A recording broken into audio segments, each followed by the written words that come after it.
ইতালিতে বিমানের মাধ্যমে উদ্ধার কার্যক্রম নিষিদ্ধ আছে।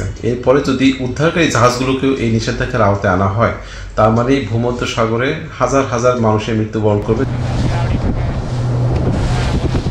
ভূমধ্যসাগরে মাল্টা ও ইতালির মধ্যকার জলসীমা থেকে সোমবার স্থানীয় সময় ভোরে নৌকায় ভাসতে থাকা ৩৫ বাংলাদেশিকে উদ্ধার করা হয়েছে। SOS মেডিটারেনির মাধ্যমে পরিচালিত ওশেন ভাইকিং চ্যারিটি জাহাজের তল্লাশি ও উদ্ধারকারী দল তাদেরকে উদ্ধার করে।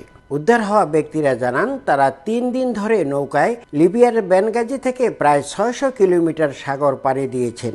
তাদের গন্তব্য ছিল ইতালির সিসিলি দ্বীপ। ইতালি সরকার উদ্ধারকারী জাহাজগুলোকে সিসিলি কিংবা লাম্পেদুসা সমুদ্র বন্দরে সচরাচর ভিড়তে দেয় না।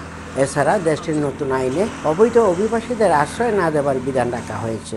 ফলে এই ৩৫ বাংলাদেশের ভাগ্যে কে আছে তা এখনই বলা যাচ্ছে না। তবে ইতালির বাংলাদেশের কমিউনিটির নেতা ও ইমিগ্রেশন বিশেষজ্ঞরা বরাবরই এই পথ পরিহারের আহ্বান জানাচ্ছেন।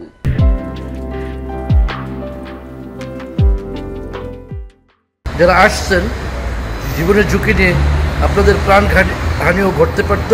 তাই আমি বাঙালি কমিউনিটির পক্ষ থেকে অনুরোধ করছি, কেউ অবৈধ পথে ইতালিতে আসবেন না। ইতালিতে বিমানের মাধ্যমে উদ্ধার কার্যক্রম নিষিদ্ধ আছে। এরপরে যদি উদ্ধারকারী জাহাজগুলোকেও এই নিষেধাজ্ঞার আওতায় আনা হয়, তার মানে ভূমধ্যসাগরে হাজার হাজার মানুষের মৃত্যুবরণ করবে। প্রতি বছর শীতের শেষে সমুদ্রপথে অবৈধ অভিবাসীদের ঢল নামে। চলতি বছরের ২০ মে পর্যন্ত ইতালিতে প্রবেশ করেছেন ৩,৯০০ বাংলাদেশি। আন্তর্জাতিক অভিবাসন সংস্থার তথ্য মতে চলতি বছর ভূমধ্যসাগরে নিখোঁজ এবং মৃত্যু হয়েছে বিশ্বের বিভিন্ন দেশ থেকে আসা ৬২২ জন অভিবাসন প্রত্যাশীর। ইতালির রোম থেকে হাসান মাহমুদ, সময় সংবাদ।